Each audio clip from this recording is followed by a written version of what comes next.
ما تقریبا یک ماه پیش اعلان کردیم، گفتیم این شماره تلفن، شماره واتساپ، بیایید با هم بحث میکنیم، گفتگو میکنیم. همین چون داد میزدن آهای ما این سوالاتی داریم که هیچ مسلمانی نمیتونه پاسخ بده، کجا اند اینا، کجا اند پیروان محمد، کجا اند پیروان اسلام، کجا اند پیروان قرآن، داد و واویلا همه جا انداخته بودن.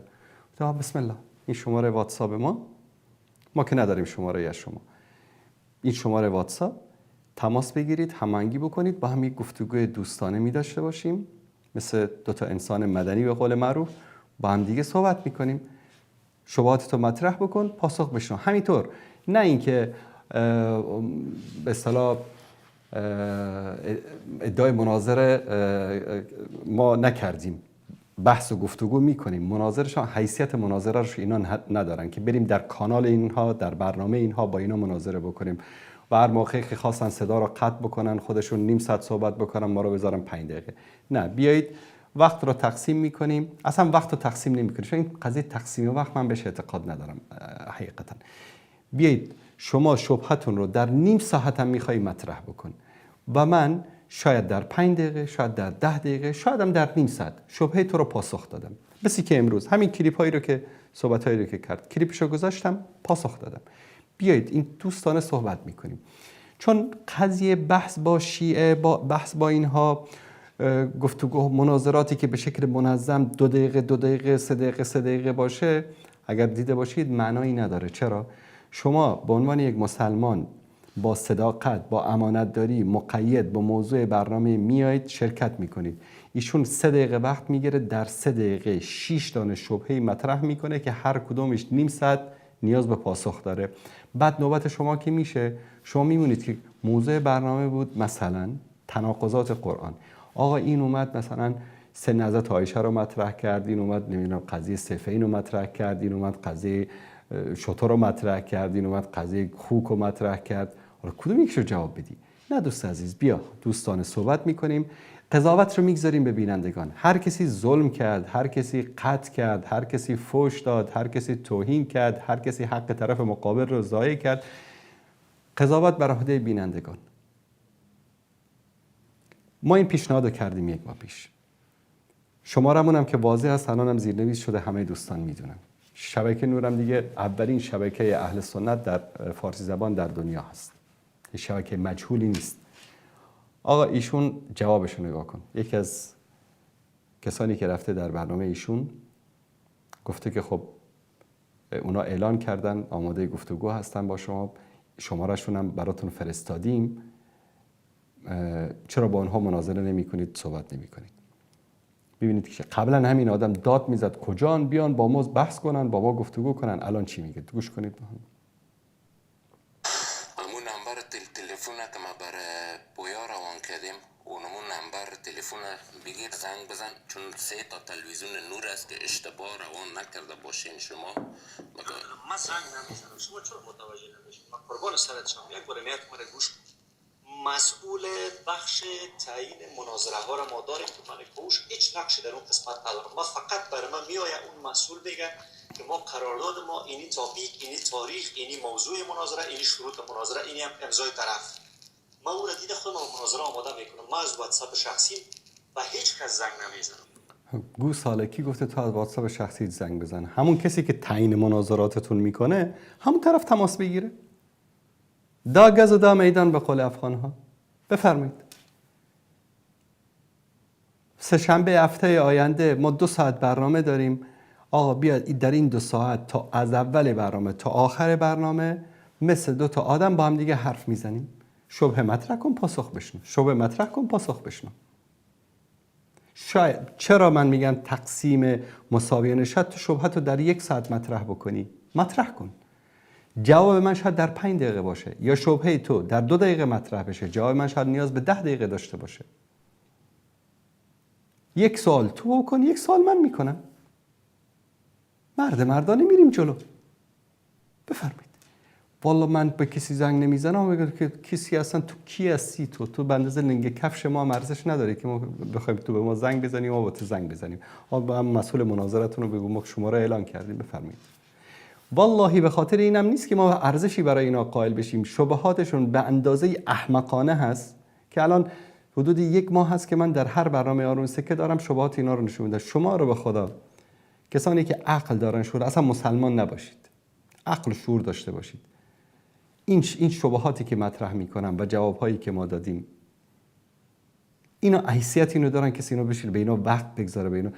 والله هدف من به خاطر این است که مسلمانانی که برادران و خواهرانی که میرن، الان مثلا خواهری که تماس گرفته بود و ایشون میاد میگه که بله ببینید که خدا زنها رو در ردیف حیوانات قرار داده، در دل همچین انسانهایی شبهه ایجاد نشه، ما میاریم دروغ‌ها، تلبیسات، خیانت‌های اینها رو نشون میدیم. وقت برنامه داره به پایان میرسه و الا من اصلا برنامه‌شو همینطور بگذارم از اول، فقط هر جایی که دروغی که میگه، شبهه‌ای که مطرح میکنه همینطوری جواب بدم. اما دیدید میگه که من زنگ نمیزنم. واتساپ شخصی من نمیخوایم بیفتم، من نیاز ندارم. ما شماره واتساپ دیگه بگیریم که خود نمیدونم شماره واتساپ رو دادن. فکر کنید که چقدر احمقانه است. ما به یک مولای مفتخور مردارخور معذرت میخوام، مولا رو میومدن زنگ بزنم جور است یا پندی ما میخوایم امروز مناظره کنیم کاوش هستم. چقدر گوساله، خود تو ادعا کردی نطفه گندیده بوزین زاده، تو ادعا کردی، تو میگی که در قرآن اشکال داره، البینة علی المدعی والیمین علی من انکر. شما ادعا دارید، ما که ادعایی نداریم، داریم برنامه خودمون رو اجرا میکنیم. و شما قرآن گفته اولئک کالانعام، شما مثل چهارپایان هستید در نزد ما، بلکه از چهارپایان هم گمراه تر هستید، چون عقل و شعور میداشتی ملحد نمیشدی. شما ادعا کردید. بعد میگه که من به اون زنگ بزنم بگم که من فلانی هستم با تو. ادعا کردی، بیا مرد میدان حاضر شو، سوال بکن، شبهه مطرح کن، پاسخ بشنو. چرا فرار میکنید؟ خودت نمیخوای یکی از این نوکراتو بگو که چیز کنن؟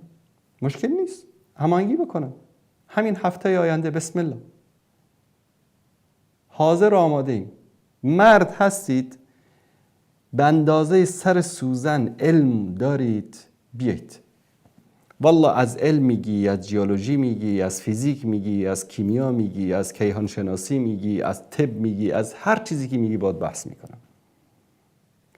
شبهات قرآن داری، حدیث داری، تاریخ داری، هر چی که داری باید بحث میکنم. بسم الله.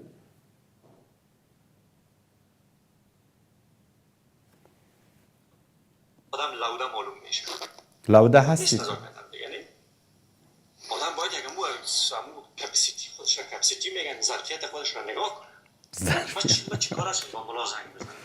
مسئول بخش مناظره ها داریم که وظیفه‌اش هست، در اونجا کم نمیشه چون قرارداد ما هم هست، ما هم کار را میکنه و بعد در خدمت قرار میگیریم. ما مولا دیگه زنگ نمیزنم، مولا باید پشت ما بیاید.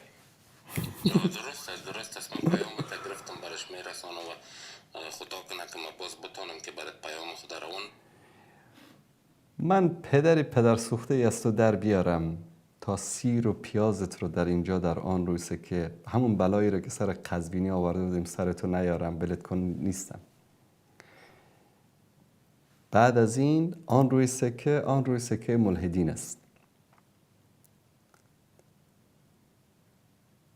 دروغاتون، تلبیساتون، خیانتاتون، جهالتاتون، حماقتاتون.